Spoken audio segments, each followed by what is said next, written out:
Hola a todos, bienvenidos una vez más a Conociendo a tu Doctor, un espacio que llega gracias al Consejo Regional 2 Iquitos y nos permite conocer a profesionales que inspiran. El día de hoy me encuentro con el doctor José Rengifo, médico emergenciólogo quien vive su día a día en situaciones límite, donde cada segundo cuenta y cada decisión puede salvar una vida. Doctor Rengifo, es un gusto tenerla aquí. Muy buenos días y gracias por la invitación y estamos atentos para cualquier cosa. Doctor, para comenzar un poco conociéndolo, ¿cómo inició su camino en la medicina? Bueno, lamentablemente por una parte traumática de joven, debido a la pérdida de mi madre, y eso me incentivó bastante a tratar de entender qué pasó y conocer si podía yo ayudar a alguien más, ya que de adolescente no pude ayudar a mi mamá. Y creo que fue la que me puso en el camino a estudiar medicina. Muy interesante lo que usted nos cuenta, doctor. Termina la medicina y ¿cómo así es que usted decide especializarse? Usted es especialista en emergencias y desastres. Claro, la especialidad que tengo es medicina de emergencia y desastres, más conocido como los médicos emergenciólogos. Y mi decisión para tomar esta carrera fue prácticamente el motivo de atender a los pacientes. Saber que en emergencia un día no es igual a otro. Emergencia, cada segundo es diferente, no sabes lo que te va a entrar de la puerta para acá y hay que estar preparado al 100% para atender a lo que te llega en ese momento. Lo que usted nos dice es algo interesante. Cada día es diferente, pero ¿cómo cree usted o cómo describiría, para que el público nos pueda entender más o menos, cómo sería un día típico de un médico emergenciólogo? En pocas palabras te diría que es un caos organizado. O sea, como le dije antes, no sabes lo que te va a llegar. Puede ser alguien conocido, desconocido, te puede llegar un solo paciente o te puede llegar múltiples. Entonces, el hecho de estar a la expectativa de cómo vas a atender y cómo vas a enfrentar esa empatía con las personas es lo que nos da el momento de estar atentos y saber en qué momento actuar y cómo actuar. Supongo que ahí en el ambiente la adrenalina debe ser a tope. Claro, la adrenalina es full, pero también tenemos momentos de reflexión, de estar tranquilos y también para poder reevaluar lo que se ha hecho en momentos anteriores. Doctor, durante la semana, ¿cree usted que existe algún día en el que es más caótico que otros días? Parece mentira, pero sí, lamentablemente vivimos en una vida bastante ajetreada, trabajamos bastante, toda la gente, y normalmente a veces los fines de semana son para relajarnos y algunos llevan al extremo esto y son donde mayormente se ve mayores complicaciones o mayores problemas de la población debido a que están haciendo cosas externas fuera del trabajo y están a la expectativa o al borde del peligro en esos momentos. Eh, Usted ya tiene una amplia experiencia como Así. médico emergenciólogo. Uh-huh. Dentro de todo su desarrollo profesional, ¿recuerda usted algún episodio, alguna situación que le haya marcado?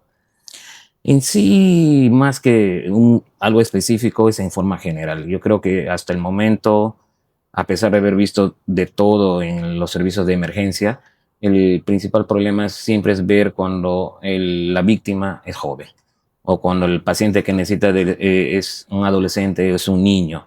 Eso hasta el día de hoy todavía, al menos personalmente, me marca, más cuando lamentablemente a veces son víctimas de algún accidente o algún problema que ha habido en casa y cuando llegan no se puede, a pesar que el equipo trabaja todo y no se puede llegar a algo positivo, esas cositas son lo que marca todavía a mi persona como emergencista.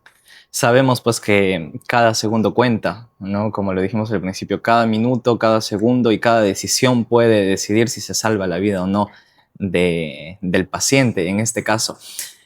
Usted nos dijo que la adrenalina puede ser a full, pero también uno tiene que mantenerle temple para poder armar todo un buen plan de tratamiento, podríamos decirlo. ¿Cómo ustedes manejan en este caso la presión y la toma de decisiones rápidas? Porque hay que tomar una decisión rápida. Claro. Dentro de la presión que está, ¿no? Claro, lo único que nos da es el conocimiento de haber estudiado, de saber todo lo que esto, y la experiencia. Eso nos marca para saber detallar y saber priorizar en qué momento estamos ante una situación de peligro. Algunos van a tener atención inmediata, otros pueden esperar unos minutitos, ¿ya? Y cada uno debe ser la cabeza del equipo que está liderando, porque no solo estamos nosotros, ¿ya? Es un equipo en general. Lo lidera el médico emergenciólogo, pero también tenemos otras profesiones ahí, y saber tener la temple y el protocolo a seguir para cada paciente o para cada diagnóstico que estamos teniendo ahí.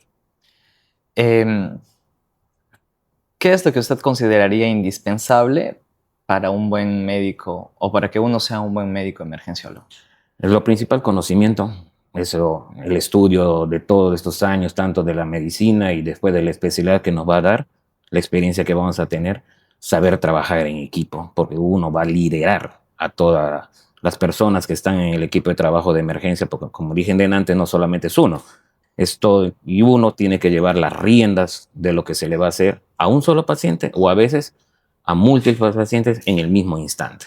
Entonces, ese trabajo en equipo nos lleva a tener mejores resultados y capacidad para sacar adelante a las víctimas en casos que tengamos. Claro, porque no estamos hablando solamente de, o sea, como se dice, por ejemplo, un fin de semana, no tenemos Claro. a un solo paciente, No, tenemos dos, tres, tres. cuatro pacientes que están ahí. Entonces, me imagino, pues la adrenalina debe ser a tope, pero también las tomas de decisiones deben ser muy rápidas para que... Sí, hay que saber, no solamente estamos tratando con personas que han sufrido algún accidente o algún problema de alguna enfermedad, sino también estamos con la familia al costado. Estamos directamente con la familia, no como a veces en los servicios de hospitalización, a veces familiar está esperando en un solo sitio. No, en este caso en emergencia, a veces la familia viene con la víctima, ellos nos tienen que dar algunas pautas de lo que ha pasado y tratar de llegar a eso. Si no podemos llegar a la familia, nos sacamos la información exacta y vamos a tener a veces obviar o a veces tener información falsa de acuerdo a lo que tiene el paciente. Y eso nos puede llevar también a algunas equivocaciones. Entonces, no solamente tener el conocimiento, sino saber sacar más información a la familia y hay que saber llegar a ellos, porque usted sabe que el familiar ya llega con estrés, Claro. ya por lo que le está pasando al familiar. Y a veces sentir que te están preguntando, a veces los familiares se rechazan un poquito, pero hacerles entender que no es para el conocimiento médico, sino para nosotros saber y saber diferenciar algunas cosas que el familiar no conoce y nosotros con el conocimiento que hemos obtenido sabemos ante qué podemos estar y cómo enrumbrar el camino, si es para un lado o para el otro. Doctor, brevemente para que el público nos pueda entender también, usted nos dijo que hay momentos en los que cuando llega el paciente uno ve quién está en una situación más crítica, quién todavía puede esperar unos minutos, quién todavía puede esperar más de un minuto. Existe una categorización dentro de emergencias. Así es. ¿Podría explicarnos brevemente Claro, para que las emergencias y como decir al público y que conozcan un poquito, no hay que tenerlo como que es un consultorio rápido, que a veces creen que es eso. Sí. Emergencias está destinado y está para facilitar y atender a los pacientes que tienen mayor prioridad, mayor riesgo de vida. Y nosotros lo catalogamos eso como prioridades 1 o 2. Las que están leve y los que pueden esperar son prioridades 3 y 4. Entonces, 1 y 2 deben ser atenciones inmediatas. Y ahí el tiempo es oro. Cada segundo cuenta y cada minuto que actuamos y hacemos los procedimientos para salvar al paciente. Entonces, eso hay que tener en cuenta. Saber en qué momento ir a una emergencia y saber que si es algo que es riesgo de vida, te van a atender inmediatamente. Y si es algo que pone en peligro, pero no está en riesgo tu vida, ya pueden esperar unos minutos el tiempo para ser atendidos. Esto se debió haber visto mucho durante la época de la pandemia, estoy seguro. Claro, la pandemia ha sido un punto de quiebre prácticamente en la atención moderna de la medicina. Todos hemos vivido, hemos perdido a gente, amigos, familiares y todo lo demás. Y lo principal que hemos visto es la falta de materiales. Nos dejó y nos expuso como parte de la salud a nivel nacional que no estábamos preparados para ese tipo de cosas. Ya, pero lo que sí nos ha hecho ver es que se ha comenzado a protocolizar más el uso de equipos biomédicos y esto ha hecho que hoy en día sea un poco más fácil y más fluido la atención en emergencia. Una cosa también es que la información que tiene ahora el personal, la población es más. La población alcanza ahora en un celular y a veces ellos están, hasta pueden y quieren saber más que el médico. Por eso entonces, a veces la capacitación permanente de nosotros y la experiencia que tenemos tiene que hacer esa diferencia con la información que tienen los familiares. Hablando del tema de los celulares, es totalmente cierto, ¿no? Conversábamos en capítulos anteriores, hicimos esta pregunta también. Muchos llegan ya al hospital, a la posta, al centro donde deseen ser atendidos ya con una idea, porque ya lo googlearon, ya le preguntaron a ChatGPT, esto es lo que tengo, ¿qué puede pasar? ¿Qué me deben hacer? ¿Cree usted que esto puede ser también interferencia en algún momento? Sí, y eso, como le diría, dentro de las capacidades del médico emergenciólogo está en tratar de conectar con los familiares, hacer entender que la información o la IA que tenemos no es al 100%. Esa IA todavía está en avances, nos da un alcance largo, eso sí, pero cómo responde o cómo va a estar un paciente de acuerdo a los síntomas que tiene, todavía la parte humana es la que va a determinar y va a decidir cómo es el seguimiento.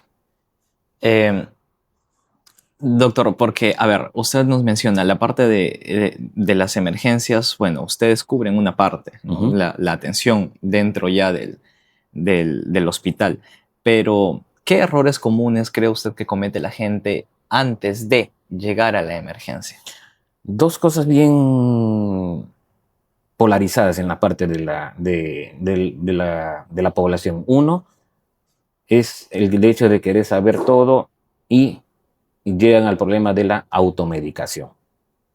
Se tratan solos en la casa o porque la vecina o esto lo dice.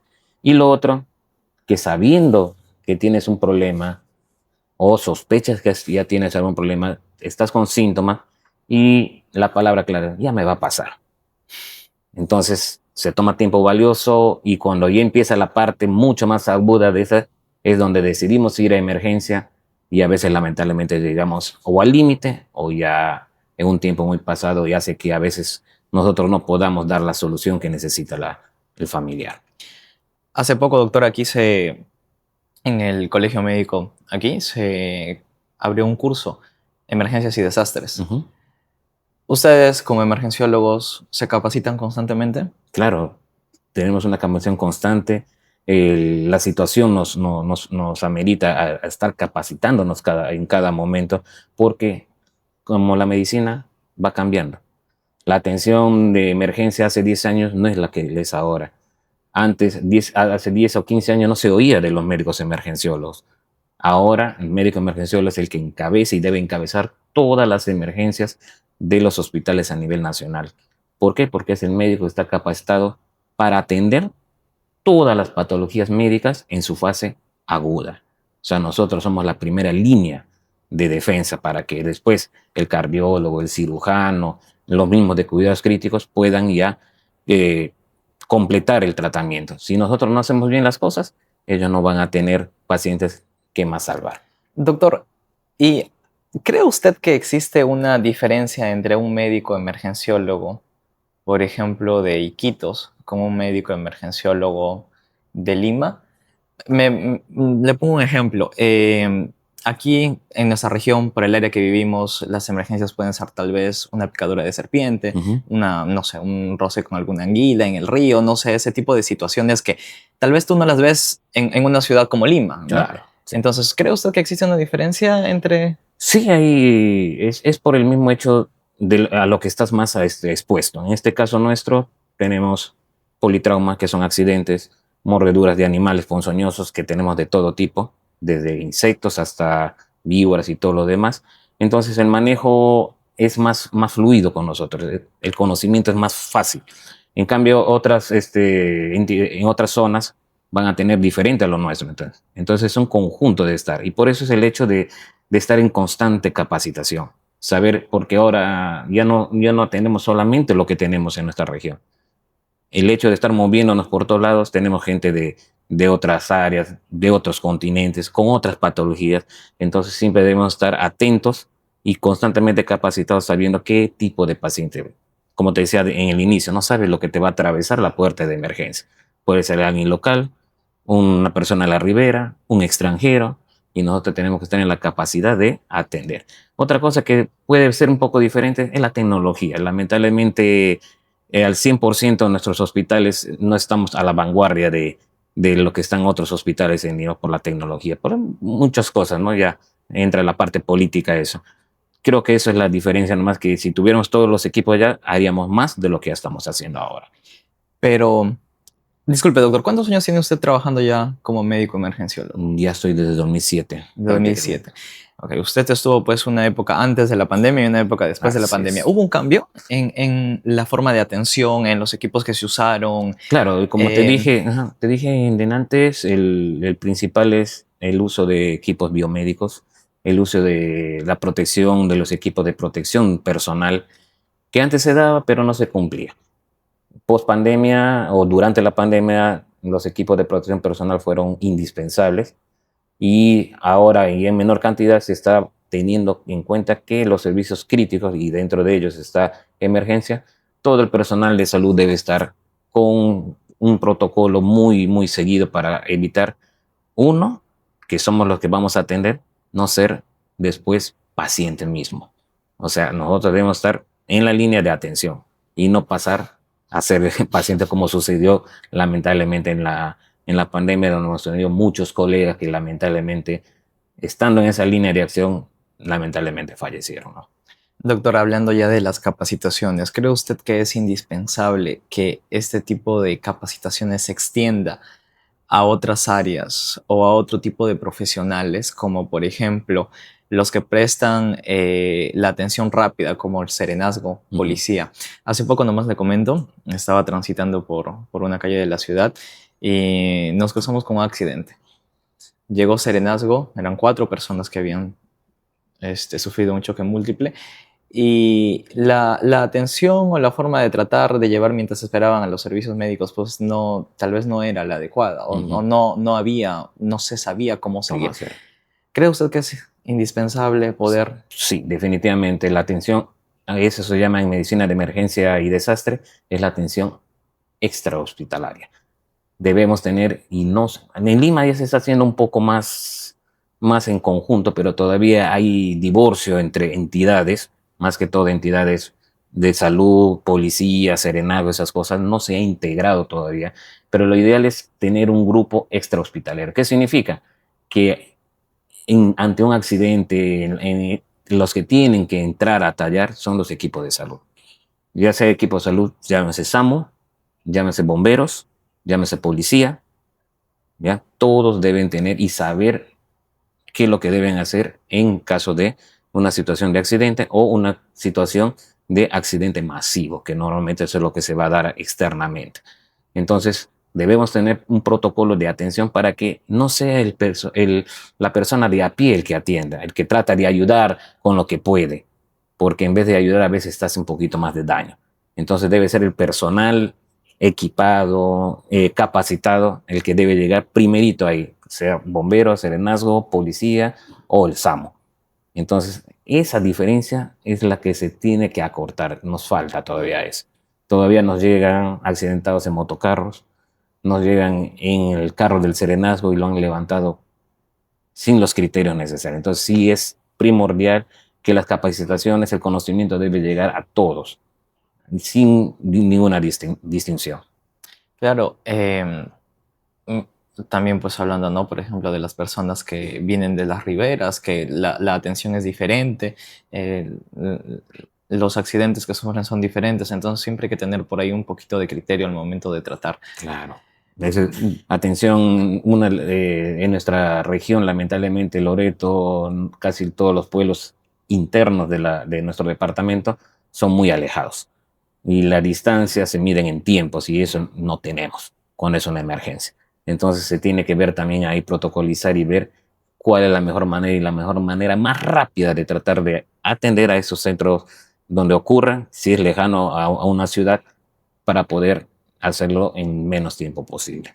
Doctor, usted está dentro de una área del hospital que es muy, muy demandante, ¿no? O sea, usted despierta, está desayunando tranquilo y uy, un accidentado, ¿no? Vamos, ¿no? No sé, pasó esto, pasó lo otro. Y por ahí hubo un caso de éxito, un caso de no éxito. Entonces, ¿cómo logra equilibrar su parte o la parte demandante de su profesión con su vida personal? Bueno, ahí saber diferenciar estamos acá. Yo creo que el conocimiento y la experiencia que se tiene va a hacer que te tomes decisiones en el lugar donde estás.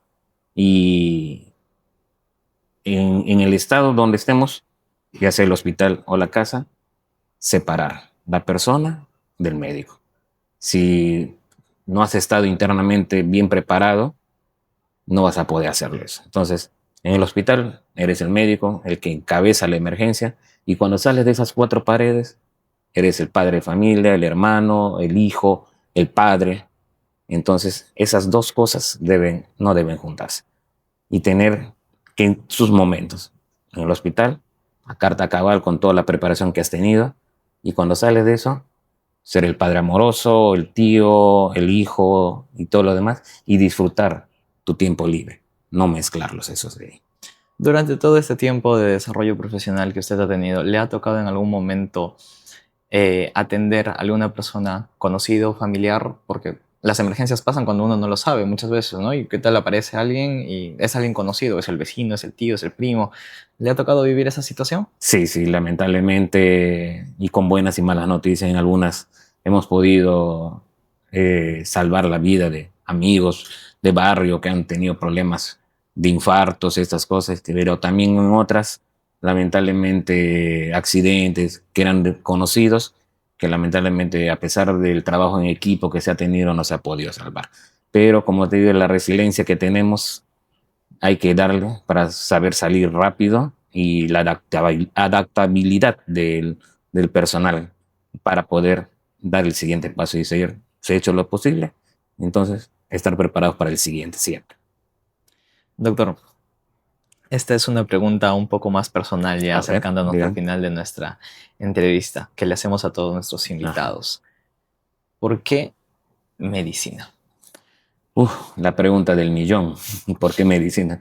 Mirando un poco hacia atrás y haciendo un poco de todo lo que hemos pasado, creo que el servicio que siempre he tenido, de lo que te dije al inicio, el hecho de tratar de ayudar adelante, siempre, ayudar a alguien siempre ha sido el primer camino.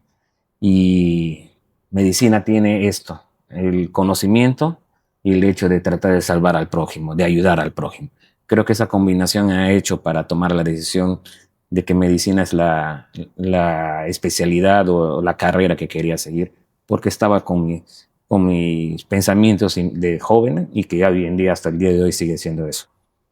Doctor, sabemos que podemos tener todo el día para hablar de Eso. cada emergencia y cada situación que le debe haber pasado, porque cada episodio debe ser totalmente distinto al otro. Sí. Pero el tiempo es corto. Sí. Doctor, aquí está su cámara. No sé si le podemos dejar estos pequeños espacios para que usted pueda expresarse, enviar algún saludo, algún comunicado que quiera realizar. Aquí Bueno, está su cámara y el tiempo es suyo. en primer lugar, agradecer al Colegio Médico por hacer llegar a la población y que conozca a sus médicos que son de acá de la región. Saludos también a mi familia, porque gracias a ellos he tenido el respaldo para seguir adelante, y simplemente a la población en general confiar en su médico, confiar en el sistema de salud. Los servicios de emergencia de nuestro hospital están al tope, pero siempre para actuar y atender a lo que llega a nuestro hospital.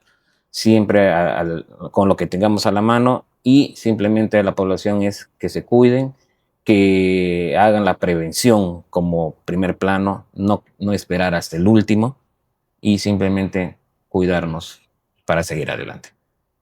Doctor, muchísimas gracias Gracias a por ustedes. compartirnos su experiencia, por la labor que realizan día a día y, de hecho, por todas las vidas que llevan salvando. Muchísimas gracias por habernos acompañado el día de hoy, doctor. Gracias. Y muchísimas gracias a todos ustedes una vez más por estar siempre aquí con nosotros. Les invitamos a dejar en los comentarios alguna pregunta que ustedes deseen realizar para algún futuro médico, alguna duda que ustedes tengan. Siéntanse libres de poder realizarla sin ningún problema, que nosotros estamos aquí para poder acercarles a los profesionales.